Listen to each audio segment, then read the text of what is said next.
Israel का ये सच आपने पहले कभी नहीं सुना होगा। पैलेस्टीन इसराइल युद्ध में भारत कहां और क्यों है, इस पर भी थोड़ी सी बात करें।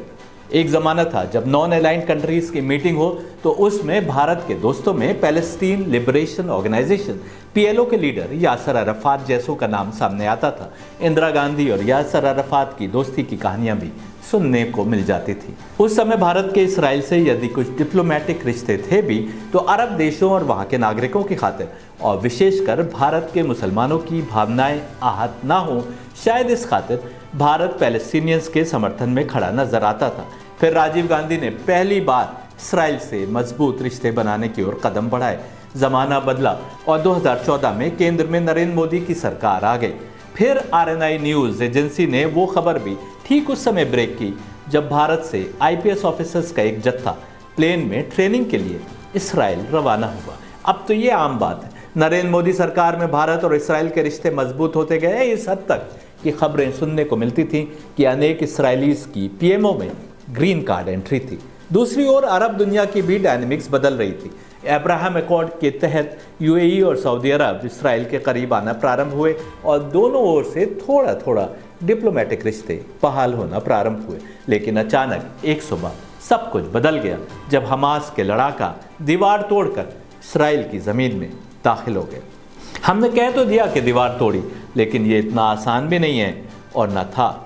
वो लंबी और ऊंची दीवार जो समुद्र से शुरू होती है और लंबा चक्कर लगाकर समुद्र पर समाप्त होती है, कंक्रीट की बनी है। एक और समुद्र है, एक और इजिप्ट है और दो और दीवार है जो इसराइल को गाजा पट्टी से अलग करती है। उसको बुलडोजर से गिराकर हमास के लड़ाका इसराइल के इलाकों में घुसा है। यही दीवार गाजा को एक ओपन जेल बनाती है जो केवल 25 मील से 6 मील का इलाका है, यानी सिर्फ 140 स्क्वायर मील, जिसमें करीब 22 लाख पैलेस्टीनियंस रहते।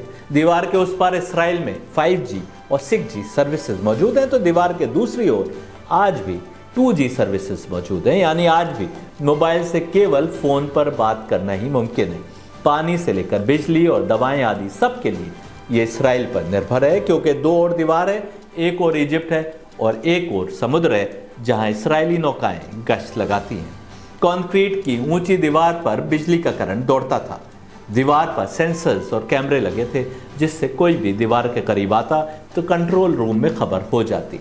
इस सब को तोड़कर कैसे हमास के फाइटर्स इसराइल के इलाके में दाखिल हुए और किसी को खबर नहीं हुई, ये एक बड़ा सवाल है। क्या इसके पीछे कोई साजिश थी? क्या कोई बड़ी विदेशी शक्ति हमास की सहायता कर रही थी? हमास का हमला अक्टूबर में हुआ है और हम आपको 23 जुलाई 2023 की एपी न्यूज़ की खबर दिखाते हैं जिसका शीर्षक था cracks are emerging in Israeli military. Reservists threaten not to serve if government plans passes. The Middle East's best equipped and most powerful force is under one of the worst assaults it has encountered, a battle within its own ranks. इसका हिंदी में अनुवाद ये हुआ कि middle east की सबसे ताकतवर और सबसे बेहतरीन हथियारों से लैस फौज को अब तक के सबसे बड़े हमले का सामना है। स्वयं उसके अंदर ही युद्ध छिड़ा है। इसराइल के अंदर उसकी फौज ही नेतन्याहू सरकार से नाराज है, ऐसा ही खबर बता रही। 8 मार्च 2023 के एपी न्यूज़ ने तो ये तक खबर लगाई थी कि पैराशूट से उतरने वाले दस्तों ने ये घोषणा कर दी थी कि वो उस देश के लिए अपनी जानें जोखिम में नहीं डालेंगे जो ऑटोक्रेसी की ओर बढ़ रहा है। यानी इसराइल के नागरिक इसलिए अपनी ही सरकार से नाराज थे कि उन्हें लग रहा था कि उनका देश ऑटोक्रेसी की ओर बढ़ रहा है। देखिए, paratrooper says he will no longer put his life on the line for a country slipping towards autocracy. आगे सुनिए क्या कहता है ये अखबार। The typically taboo talk of defying military orders underlines how deeply the overhaul has divided Israel and is now tearing at what Israeli Jews see as their most respected institution, the military. सारांश ये है कि फौजियों ने military orders की अनदेखी करना शुरू कर दी थी और ये डिवाइड आम आदमी से लेकर मिलिट्री तक पहुंच गया था, जिसका इसराइल में बड़ा रेस्पेक्ट है। इससे बड़ा जुर्म क्या होता है कि कोई फौजी अपने हाई कमांड के हुक्म की अवहेलना करे। लेकिन इसराइल में तो अनगिनत फौजी अपनी ही सरकार के कानून के खिलाफ विद्रोह कर रहे थे। उन सब के खिलाफ FIR तो नहीं लिखी जा सकती थी, लिखी भी नहीं। FIR तो भारत में लिखी गई जब एक यूनिवर्सिटी के कुछ स्टूडेंट्स ने पैलेस्टीन की हिमायत में प्रदर्शन निकाला। तमाम शहर के बड़े छोटे नेता इसके खिलाफ आ गए। ये भूल गए कि हर वर्ष रमज़ान के महीने के अंतिम सप्ताह में लखनऊ में मौलाना कल्बे जवाद साहब कुद्स डे पर पैलेस्तीन की हिमायत में प्रदर्शन निकालते हैं। आज भी उनसे बात करेंगे तो पैलेस्तीन की हिमायत में ही बोलेंगे। भारत में चल रहा ईरानी दूतावास अनेक लोगों को प्रायोजित करता है कि वो पैलेस्तीन की हिमायत में प्रदर्शन करें। यौम कुद्स डे ईरान ने ही तो मनाना प्रारंभ किया था और फिर आहिस्ता आहिस्ता तमाम विश्व में एक्सपोर्ट कर दिया, क्योंकि इसराइल ईरान का कट्टर दुश्मन था। सवाल ये है कि क्या पैलेस्तीन की हिमायत में प्रदर्शन करना इतना बड़ा गुनाह था कि 4 स्टूडेंट्स के खिलाफ कड़ी धाराओं में FIR हो जाए। पिछले 10 वर्ष में जब से नरेंद्र मोदी प्रधानमंत्री बने, कितने प्रदर्शन हुए भारत में पैलेस्तीन की हिमायत में, और इसराइल के खिलाफ उन पर कोई FIR नहीं हुई। फिर अचानक क्यों? ईरान के स्पिरिचुअल लीडर आयतुल्लाह खामनेई ने तो यहाँ तक बयान दे डाला कि उनका मन करता है कि हमास के लड़ाकाओं के हाथ चूम ले। डिप्लोमेटिक रिश्तों की खातिर हम इस प्रकार के बयान की भी अनदेखी कर देते हैं, लेकिन अपने ही नागरिकों के खिलाफ FIR कर देते हैं, क्योंकि वो कमज़ोर है, स्टूडेंट्स है। इसमें तो कोई दो राय नहीं कि हमास ने जिस प्रकार घरों में घुसकर आम नागरिकों की हत्या की, उसकी भर्त्सना करना चाहिए थी, उसको क्रिटिसाइज करना चाहिए। इंसाफ और न्याय से बढ़कर कुछ भी सर्वोपरि नहीं हो सकता। कांग्रेस, जिसने एक बार फिर पैलेस्तीन की हिमायत में बयान दिया है, उसको मासूम इस्राएली नागरिकों की हत्या की भी भर्त्सना करना चाहिए थी। लेकिन सियासत इधर भी है और सियासत उधर भी। 2024 और 5 राज्यों का चुनाव नज़रों के सामने इधर भी है और उधर भी है। कांग्रेस द्वारा पैलेस्तीन का समर्थन करने पर FIR नहीं हुई। ईरानी लीडर द्वारा हमास के लड़ाकाओं के हाथ चूमने की बात पर कोई डिप्लोमेटिक बयानबाजी नहीं हुई, परंतु AMU के कुछ स्टूडेंट्स द्वारा प्रदर्शन पर AMU को आतंकवाद का अड्डा बता दिया गया। चुनाव जो करीब है, हम खुलकर भर्त्सना करते हैं हमास के लड़ाकाओं की, जिन्होंने मासूम नागरिकों की हत्या की। इस्लाम और पैगंबर मोहम्मद की शिक्षा भी किसी भी हाल में नॉन कॉम्बेटेंट्स को, यानी जो युद्ध में हिस्सा नहीं ले रहे, उनको कत्ल करने, फसलों को आग लगाने, मकानों को ध्वस्त करने आदि की अनुमति नहीं देती। परंतु सवाल यह है कि इस्लाम और पैगंबर मोहम्मद की शिक्षा मासूम नागरिकों पर खाना पानी बंद कर देने की भी अनुमति नहीं देती, उनको पाबंदियों में जकड़ने की भी अनुमति नहीं देती और उन पर मिसाइलें बरसाकर बदला लेने की भी अनुमति नहीं देती। मूसा की शिक्षा भी ऐसा करने को नहीं कहती। कहने को तो ये यहूदी हैं, वो मुसलमान, लेकिन मूसा की शिक्षा को ये छोड़े हैं, कुरान की शिक्षा को वो छोड़े। कुरान तो मुसलमानों से यहाँ तक कह रहा है कि खबरदार किसी कौम से दुश्मनी तुमको इतना अंधा ना कर दे कि तुम इंसाफ के उसूलों को ही पैरों तले कुचल डालो।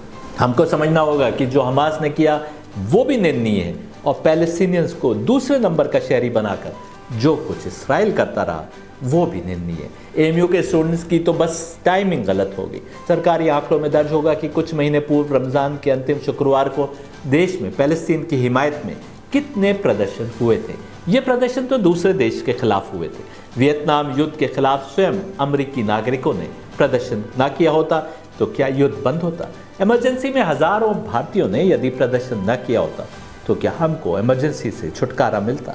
कनाडा आतंक के दोषी अपने सिटीजन के लिए दूसरे देश भारत के विरुद्ध बयान दे रहा है, और हम दूसरे देश की खातिर अपने सिटीजन्स पर ही FIR करने में लगे हैं। रिपोर्ट्स के अनुसार इसराइल में 1200 लोगों की मौत कंफर्म हुई है और 2700 जख्मी हैं। दूसरी ओर गाजा की पट्टी में इसराइली एयरफोर्स के ताबड़तोड़ हमलों के कारण 900 फिलिस्तीनी मारे जा चुके हैं और 4800 जख्मी हैं। सैकड़ों बिल्डिंग्स मलबे का ढेर बन चुकी हैं। इसमें स्कूल, कॉलेज और अस्पताल भी शामिल हैं। इसराइली फोर्सेस का कहना है कि 1500 हमास के लड़ाका जो इसराइल में दाखिल हुए थे, उनकी लाशें उनके पास हैं।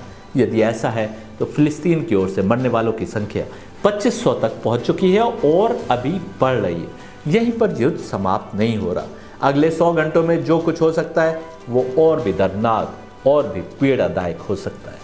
ऑस्ट्रेलिया की ABC न्यूज़ की खबर के अनुसार इसराइली फौजें गाजा में ग्राउंड ऑफेंसिव के लिए तैयार हैं और 3,60,000 आर्मी रिजर्विस्ट को बुला लिया गया है। और अल जजीरा की खबर बता रही है कि हथियारों से लैस पहला US प्लेन भी इसराइल पहुंच चुका है। यानी US ने भी इस ग्राउंड ऑफेंसिव को न केवल हरी झंडी दे दी है, बल्कि वो इसराइल का साथ दे रहा है। जो बाइडेन ने नाम लिए बिना उस इलाके के देशों को धमकी दी है कि उनका एयरक्राफ्ट कैरियर उस इलाके में पहुंच गया है और कोई भूल कर भी इसराइल द्वारा किए जा रहे पलटवार में हस्तक्षेप करने की कोशिश न करे। उनका इशारा ईरान और हिजबुल्लाह की तरफ है। इसी सबसे फॉल्स फ्लैग अटैक होने की शंकाओं को भी बल मिल रहा है, क्योंकि इसराइल तमाम गाजा पट्टी से ही पैलेस्टीनियंस को इजिप्ट में ढकेल देने की ओर बढ़ रहा है। हमास के हमले से नेतन्याहू के खिलाफ जो आक्रोश था वो पीछे चला गया है। इस्राएली पब्लिक में हमास के खिलाफ गुस्सा है और इसराइल जो कुछ भी करता है पब्लिक उसके साथ आ गई है। खबर है कि तमाम के तमाम 22 लाख फिलिस्तीनियों को गाजा की पट्टी से निकलकर इजिप्ट आदि में चले जाने की बातें की जा रही हैं। यानी ना रहेगा बांस ना बजेगी बांसुरी। इसराइल की फौज एक एक ब्लॉक को खाली करा के उसको ध्वस्त कर रही है बम बरसाकर, यानी तमाम इंफ्रास्ट्रक्चर ध्वस्त किया जा रहा है ताकि तमाम इलाके खाली कराए जाते रहे। फिलिस्तीनियों से कहा जा रहा है कि वो इजिप्ट की ओर पलायन कर जाए। ये आशंका जताई जा रही है कि ये नकबा 2 हो सकता है। नकबा का अर्थ होता है डिजास्टर। नकबा 1948 के उस इंसिडेंट को कहा जाता है जब 7.5 लाख पैलेस्टीनियंस को उस इलाके से जो अब इसराइल है लेकिन उस समय पैलेस्टीन था वहां से भाग जाने पर मजबूर किया गया था और 500 से अधिक गांव साफ कर दिए गए थे। हालात कोई बहुत अच्छे नहीं है। साफ है कि युद्ध तो अभी बस प्रारंभ ही हुआ है। यूएस भी कूद पड़ा है। ऐसे में अरब देशों का क्या रुख होता है ये देखना अभी बाकी है। रियल न्यूज़ इंटरनेशनल पर खबरों का सिलसिला जारी है। देखते रहिए। सब्सक्राइब नहीं किया है तो सब्सक्राइब कर लीजिए।